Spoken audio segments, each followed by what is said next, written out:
우리 하나님 말씀 같이 보겠습니다. 빌립보서 4장 6절과 7절.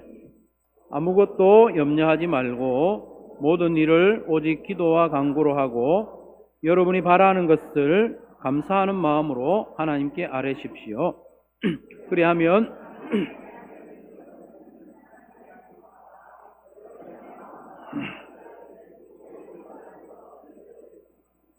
개역 개정 성경으로도 한번 읽습니다. 시작. 아무것도 염려하지 말고 다만 모든 일에 기도와 간구로 너희 구할 것을 감사함으로 하나님께 아뢰라. 그리하면 모든 지각에 뛰어난 하나님의 평강이 그리스도 예수 안에서 너희 마음과 생각을 지키시리라. 아멘. 오늘 예배 나오신 여러분 다 이제 꾸미고 세수도 하고 밝게 해 오셨지만은 남녀노소 염려가 좀 있는 것 같아요. 다 어린아이는 어린아이 입장에서 염려가 있고 청소년, 청년들 또 장년들 다 염려가 있습니다. 그 연령대에 맞는 70, 80 선배님들도 염려가 다 있습니다. 이처럼 내용은 다르지만 모든 세대 남녀노소가 염려가 있는데 오늘 말씀에 뭐라고 그랬어요? 아무것도 염려하지 말고 기도하면 된다 이렇게 말씀하시는 것 같죠? 그런데 기도해도 염려가 계속되는 수가 있어요? 없어요? 있죠. 네. 저도 그렇습니다. 기도하는데 염려가 왜 계속될까? 그래서 오늘은 염려라는 게 도대체 뭐고 그리고 그 염려에 대해서 우리가 어떻게 대처하고 어떻게 기도해야 할지 말씀을 중심으로 교훈을 받고자 합니다. 염려의 정체가 뭘까?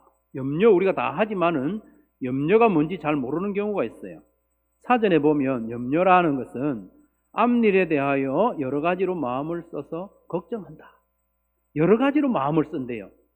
여러 가지로. 한 가지로 마음을 쓰는 게 아니고 이 생각도 했다가 저 생각도 했다가 염려가 그런 거래요. 그래서 한자로도 보면 염려라는 한자에도 보면 마음 심자가 다 들어있어요. 마음하고 연관이 있어요. 헬라어로는 염려가 메림나오라는 단어인데 뭐 기억하실 것까지는 아닌데 헬라어로도 염려라는 이 단어가요. 마음이 나뉘었다 그런 뜻이에요. 나누어졌다. 생각과 마음이 나누어지고 분열된 상태가 뭐라고요? 염려하는 상태라는 거예요. 그래서 힘든 일 만났다고 다 염려하는 게 아니에요. 큰 사고 만났다고 다 염려하는 거 아니에요. 큰 사고 만났는데 별로 염려 안 하는 사람 있어요? 없어요? 있어요. 근데 별일 아는데 염려하는 사람 있어요? 없어요? 있어요. 많죠. 있는 정도가 아니고 별일 아닌데 염려하는 거예요. 작은 일인데 그 작은 일을 가지고 자꾸 생각하면 어떻게 돼요? 염려가 되는 거예요. 밤에요. 한번 생각하기 시작하면 잠을 못 자요. 염려가 마음속에 들어오면 그게 정리가 안 되네. 분열되고. 그게 염려입니다. 힘든 일이나 사건 자체가 염려가 바로 되는 건 아니고 사람에 따라서 생각이 나뉘어지고 마음이 나누어지면 염려가 된다. 그래서 어떤 사람은 큰 일을 당해도 염려를 별로 안 하는 사람이 있는가 하면 어떤 사람은 작은 일 가지고도 필요 이상으로 염려하는 분들 있죠. 그렇다고 그 사람을 나무랄 거는 못 돼요. 아이고, 그 작은 일 가지고 뭘 그렇게 몇 날 며칠 염려하냐. 그럼 말할 필요가 없어요. 왜? 그 사람 어디 염려하고 싶어서 염려합니까? 염려 안 하고 싶어도 자꾸 염려가 되는 걸 어떻게 합니까? 그러면 염려라는 것이 어디에서 발생하는가? 염려의 활동 무대가 어딘가? 그걸 좀 우리가 분명히 알 필요가 있습니다. 그걸 알면 우리가 대처를 좀 잘할 수가 있죠. 앞에서 힌트가 나왔는데 염려가 어디서 생깁니까? 마음에서 생기고. 어디서 활동합니까? 마음과 생각에서. 그래서 마음, 생각이 중요하죠. 성경에 보면 마음이라는 단어가 많이 나오는데 마음은 심장이라는 단어예요. 심장. 카르디아, 헬라어로는 심장이에요. 이 마음은 감정적인 부분을 담당하는 부분이거든요. 마음과 생각은 조금 달라요. 마음과 생각은 달라요. 우리나라 사람, 동양 사람은 좀 감정적이에요.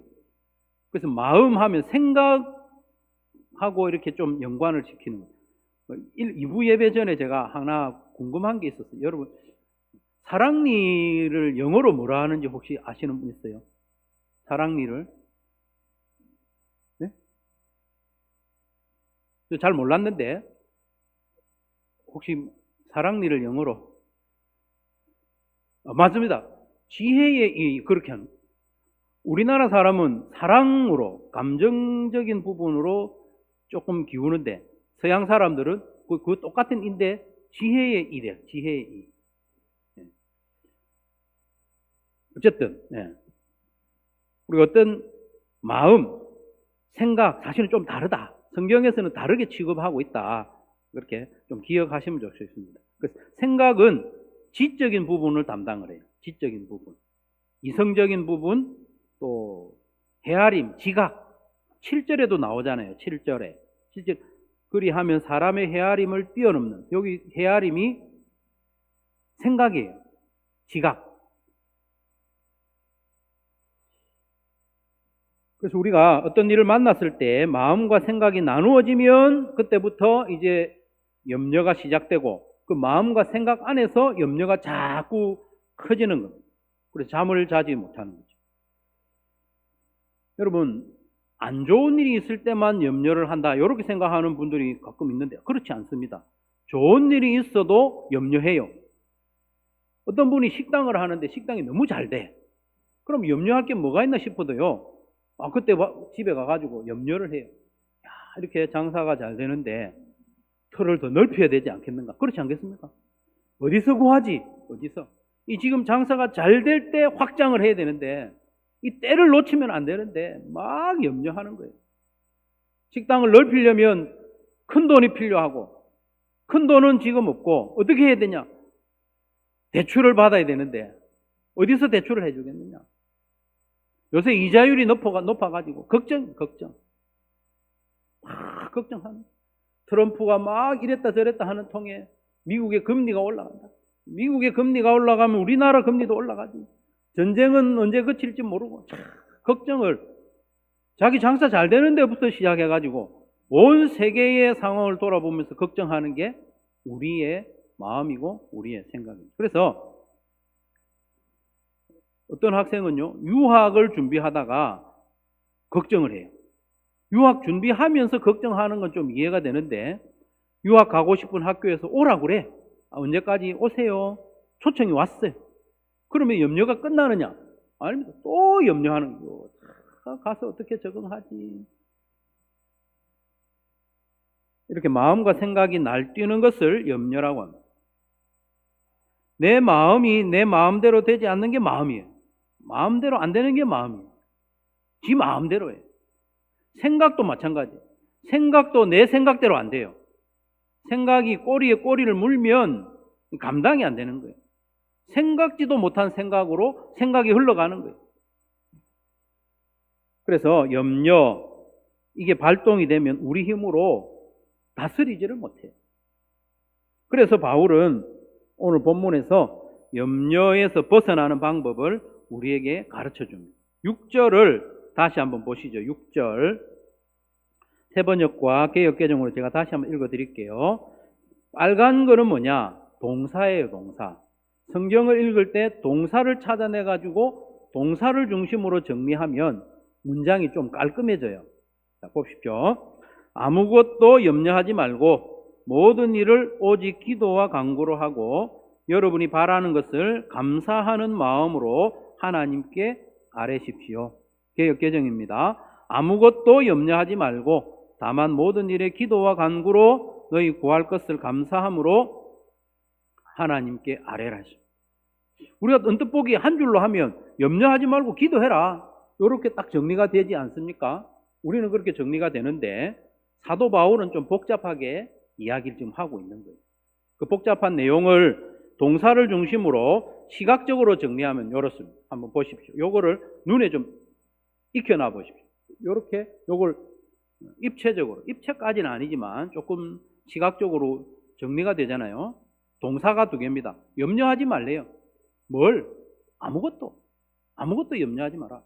그리고 또 아뢰래, 하나님께 아뢰래. 이게 동사예요.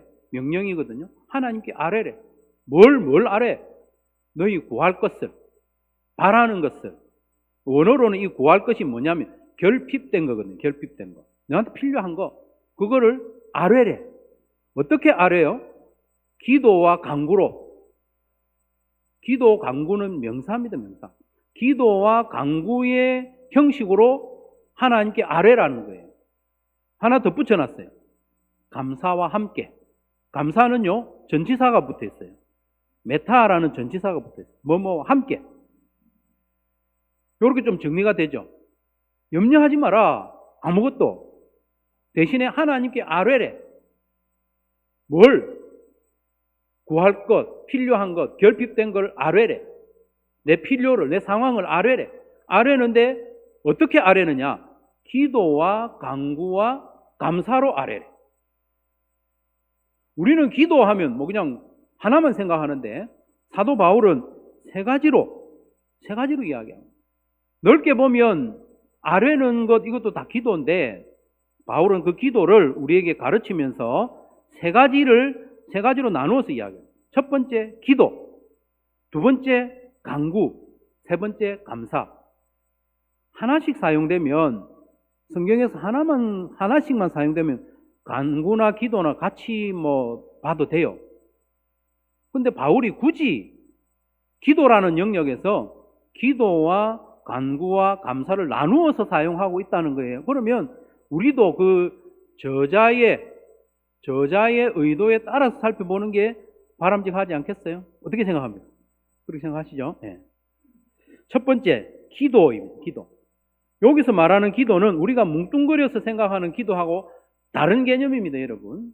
다른 의미예요. 프로슈케라는 이 단어는 기도한다, 이렇게 기도로 우리가 일반적으로 생각하는 기도로 해석할 수 있지만 여러 개의 계명 가운데 기도, 프로슈케는 좀 다른 데 방점이 있어요.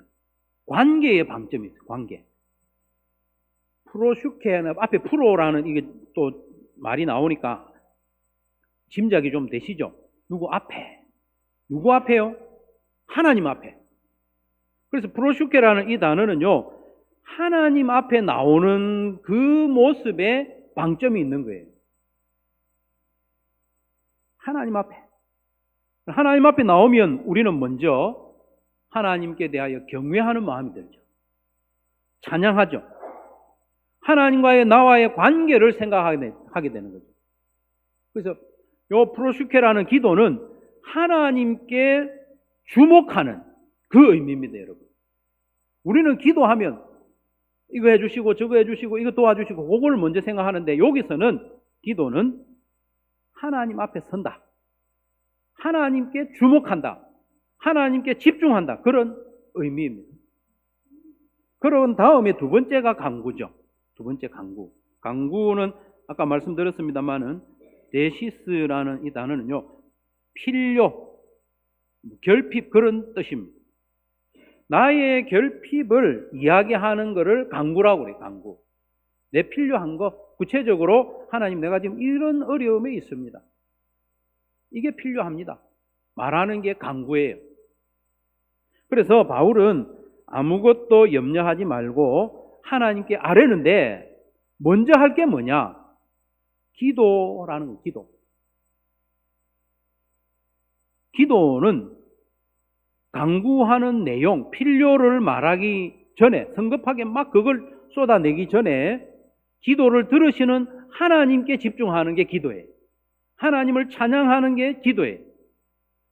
심지어 예배가 기도예요. 프로슈케는 예배의 의미가 여기 다 들어있어요.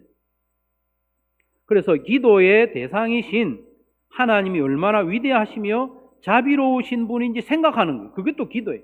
그것도 말하는 것도 기도. 하나님께 주목하라. 이게 먼저라는 거죠. 여러분, 그런 과정을 생략하고 하나님 앞에 나오자마자 하나님, 제가 지금 이게 필요합니다. 도와주세요. 이것 좀 해결해 주세요. 그렇게 기도를 하는 것은 그게 잘못된 건 아닌데 그렇게 하면 어떤 결과가 나오느냐? 기도해도 염려가 계속되는 거예요.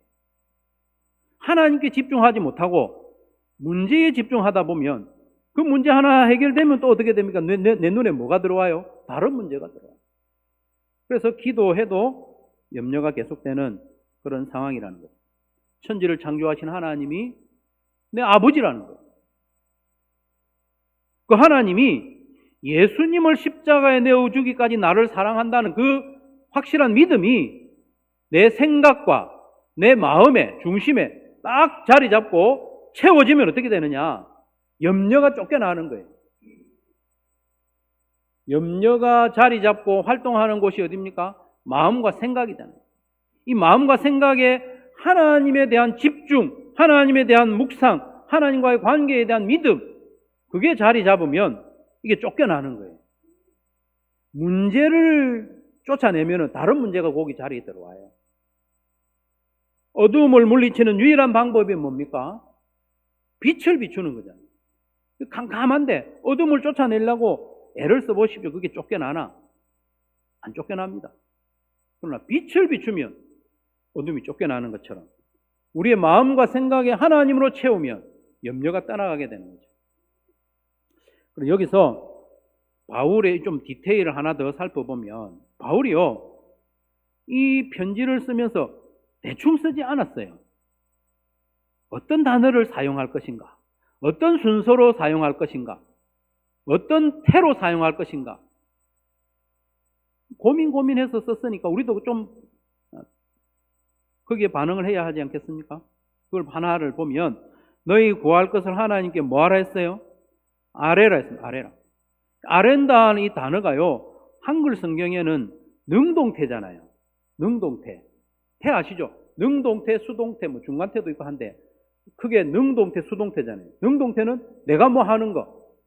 수동태는 뭐 되게 하는 거잖아요. 되게 하는 거. 뭐냐? 너희 구할 것이 하나님께 알려지도록 해라. 알려지도록. 조금 느낌 다르죠? 너희 구할 것을 하나님께 아뢰라 하는 거하고 너희 구할 것이 주격이니까 이것이 하나님께 알려지도록 해라. 느낌 다릅니다. 집에 가서 한번 생각해 보시면 완전히 다릅니다, 여러분.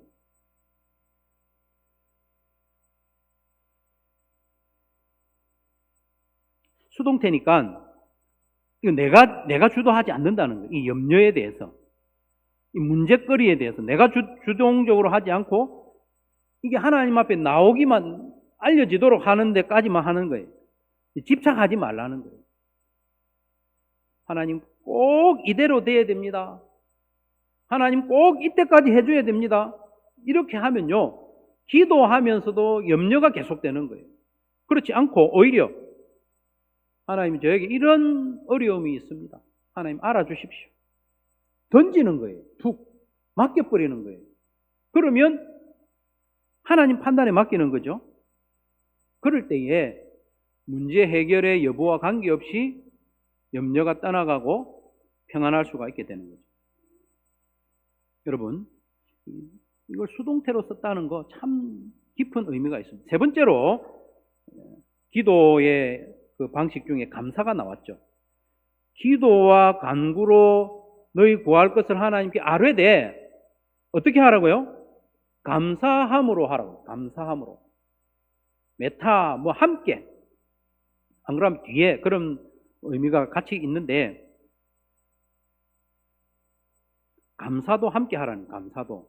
감사가 유카리스티아인데 그 앞에 전치사 메타라는 전치사가 붙어 있어요. 영어로는 메타 하면 보통 요새 자주 쓰는 단어잖아요. 메타인지 하면 인지, 자기 인지를 초월해서 뭐 그런 의미잖아요. 초월. 메타는 초월. 그 뒤 이런 의미가 강한데 메타, 이 영어 메타도 헬라어에서 오긴 했는데 그 이전에 가지고 있었던 헬라어의 의미가 뭐냐 하면 함께, 함께. 때로는 뒤에, 뭐뭐 뒤에 그렇게 순서가 좀 정해질 때도 메타를 쓰기도 하는데요. 예를 들면 이런 거예요. 감사와 함께 하라는 것은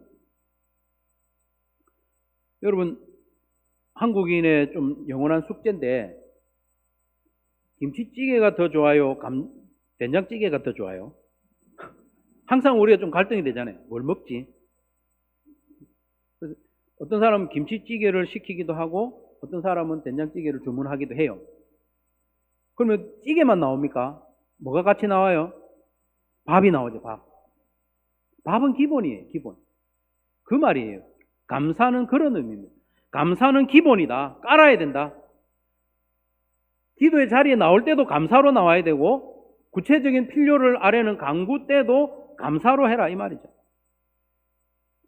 기도, 프로슈케, 하나님과의 관계를 확인하는, 하나님께 주목하는 그 행위에서도 감사와 함께하고, 그리고 내 구체적인 필요를 알려드리는 간구 때도 감사와 함께 해라는 거예요. 감사는 항상 같이 하라는 거예요.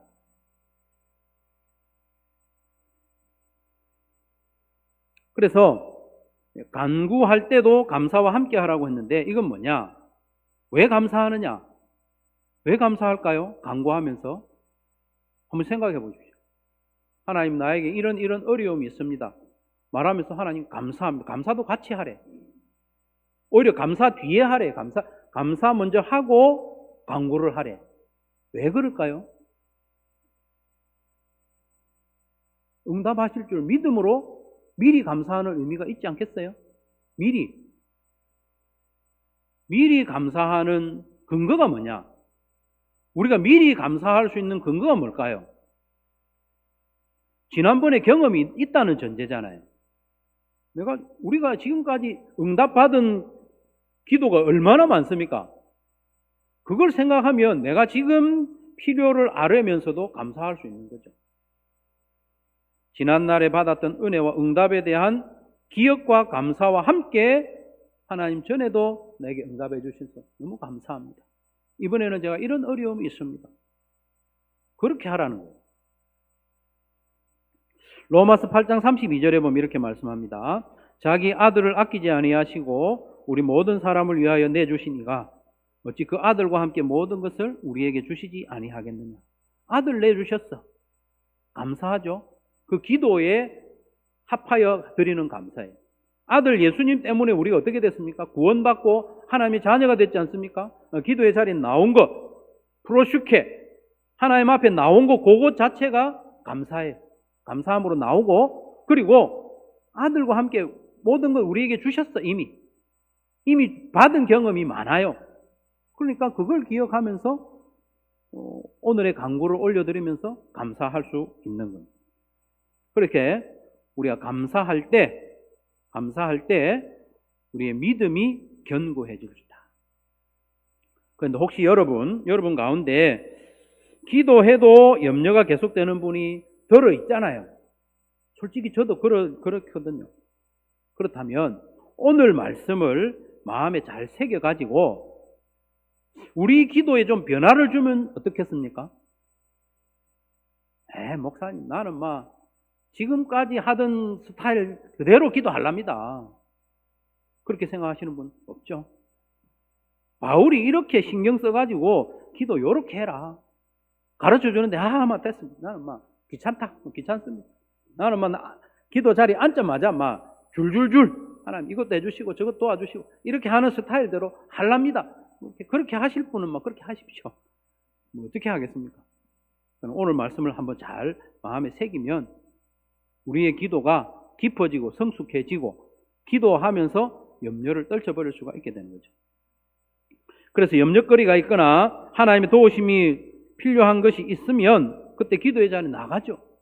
나갈 때 우선 우리가 해야 될 일은 뭐겠습니까? 기도의 자리에 나갈 때 하나님 생각하는 거예요. 하나님 바라보는 거예요. 하나님이 우리 아버지네, 아버지. 그러면서 하나님께 경배와 찬양을 올려드리는 그 시간이 기도입니다. 그 시간이 기도입니다. 기도의 자리에 앉자마자 청구서 또 사업계획서 제출하듯이 하나님 이거 아이들이 아빠 돈, 엄마 돈 이렇게 하듯이 이거 이렇게 하는 것도 벌 받을 일은 아닙니다만은 바울이 말하는 이 기도라는 프로슈코마이라는 이 단어는요, 내가 지금 하나님 앞에 나와 있는 게 얼마나 영광스러운지, 얼마나 안전한지 묵상하고 찬양하고 감사하라는 거예요. 하나님께 먼저 주목하라는 거예요. 하나님의 지갑에 먼저 눈을 돌리지 말고 하나님께 주목하라. 관계에 집중하라. 관계에. 문제 해결보다도 하나님과의 관계를 확인하고 하나님과의 관계를 깊이 하는데 우선하라. 이게 바울이 말하는 지금 기도. 그런 후에 내가 바라는 바, 나의 결핍을 구체적으로 아뢰라. 아뢰는데 능동태가 아니고 수동태라고 그랬죠. 나의 결핍을 하나님께 알려지게만 하면 되는 거예요. 알려지게만. 수동태. 그 결핍을, 그 문제를 내가 계속 쥐고 있는 것이 아니라 하나님께 툭 던지는 거예요. 맡기는 거예요. 그래서 베드로전서 5장 7절 말씀해 보면 오늘 본문과 비슷한 주제인데 너희 염려를 다 주께 맡기라. 여기서 맡기라는 단어가 던진다는 거예요. 내가 쥐고 있는 게 아니고 내가 쥐고 하나님께 보여주는 게 아니고 그냥 던져버려요. 위로 던지는 뜻이거든요. 던진다. 이는 그가 너희를 돌보심이라. 하나님이 돌봐주신다는 거예요. 그냥 보고 있다는 말이 아니고 마음으로 케어해 준다는 말이에요. 그리고 무엇보다도 우리가 기도할 때 감사의 비중을 더 늘려가야 돼요. 시작할 때만 감사 한두 마디 하고 마치는 게 아니고 기도하는 내내 감사한 거예요. 감사. 기도의 자리에 나오는 것부터 감사하고 기도하면서 감사하고 내가 이런 기도를 간구를 하는데 가만 생각해 보니까 전에 하나님이 비슷하게 응답해 주셨어. 그럼 간구하면서 또 감사하는 거예요. 그렇게 하면 문제 해결의 여부와 관계없이 염려가 사라지게 되는 줄로 믿으시기를 바랍니다. 그게 약속으로 7절에 기록되어 있습니다. 7절에 보면 개역개정과 세번역을 다시 봅니다. 그리하면 모든 지각에 뛰어난 하나님의 평강, 지각이 하나님의 평강하고 연결되는 건 아니에요. 우리의 지각이에요. 우리 지각보다 뛰어난, 우리의 생각보다 뛰어난 하나님의 평강이 그리스도 예수 안에서 너희 마음과 생각을 지키시리라. 세번역에 그리하면 사람의 헤아림을 뛰어넘는, 요거 보면 좀 지각이 어디하고 연결되는 거 아시겠죠? 사람의 헤아림, 사람의 지각을 뛰어넘는, 초월하는 하나님의 평화가 여러분의 마음과 생각을 그리스도 예수 안에서 지켜줄 것입니다. 하나님의 평강이 그리스도 예수 안에서 우리의 마음과 생각을 지켜주시기 때문에 염려가 없어지는 거예요. 여기서 지킨다는 말도요, 사실은 의도적인 단어예요. 군사 용어거든요. 빌립보라는 도시가 군사 도시예요. 그래서 바울이 의도적으로 이 단어를 사용한 거예요. 너희들 하나님이 지켜주신다. 너희 마음과 생각을 지켜주신다. 지켜준다 하면 우리 도시의 많은 군인들이 이 도시를 안전하게 지켜주는 것처럼 하나님이 우리의 마음과 생각을 지켜주시는 걸 딱 알아차리는 거예요. 또 재밌는 것은 여기 하나님의 평강, 하나님의 평화, 이게 헬라말로 에이레네라는 단어거든요. 에이레네. 이게요, 재밌게 하나 된다는 뜻이에요. 하나 된다. 하나 되어가지고 나누어지지 않은 상태가 에이레네거든요. 이게 아까 염려하고 좀 상반되는 단어지 않아요? 염려는 나누어진 거잖아요. 마음이. 바울이 이렇게 의도적으로 단어를 골라서 사용한 거예요. 하나님의 평강이 우리 마음과 생각을 지켜주고 분열되지 않도록 해준다. 그러니까 염려가 없는 거죠. 성도 여러분, 기도했는데 또 기도하는데도 염려가 계속되는 경험을 많이 하잖아요. 저도 그렇습니다. 새벽에 나와가지고 기도해놓고 집에 가면서 염려하는 게 저거든요. 제가 보통 이런 사람입니다. 그런 분들이 들어있을 거예요. 그렇다면 바울이 그런 우리에게 힌트를 주고 교훈을 줄 때 좀 바꿔볼 마음이 없습니까? 바울이 지금 가르쳐주는 방식으로 기도해 볼 마음이 없습니까? 그걸 한번 해보는 거예요. 한번 해보는 게 아니고 자꾸 반복할 때 이게 우리에게 익숙이 되고 익혀지면 염려가 사라지는 거예요. 지속적으로 반복적으로 연습하는 것이 너무나도 중요합니다. 그래서 기도를 내 스타일대로, 나는 내 스타일이 있다, 스타일이. 새벽에 몇 시에 딱 와가지고 앉으면 어떤 기도를 쭉 하고 집에 가는 스타일, 그 스타일 좋습니다. 그러나 이 사도 바울이 가르쳐주는 이것을 좀 연습해 봅시다. 우리는 은연중에 기도라는 것은 내가 필요한 걸 하나님께 아뢰는 그것이 거의 90% 이상을 차지하잖아요. 사도 바울의 가르침은 그 강구는 오늘 본문만 따지자면 한 3분의 1로 줄어야 되는 거예요. 오히려 기도, 프로슈케, 하나님과 교제하고 하나님께 주목하는 시간이 3분의 1 이상이 돼야 돼요. 그런 식으로 우리의 기도를 좀 바꾸어 연습해 보시기를 바랍니다. 염려거리를 하나님 앞에 아뢰일 때도 내가 계속 쥐고 있는 그런 스타일이 아니고 그냥 던지듯이 이것이 하나님께 알려지도록 하는 거예요.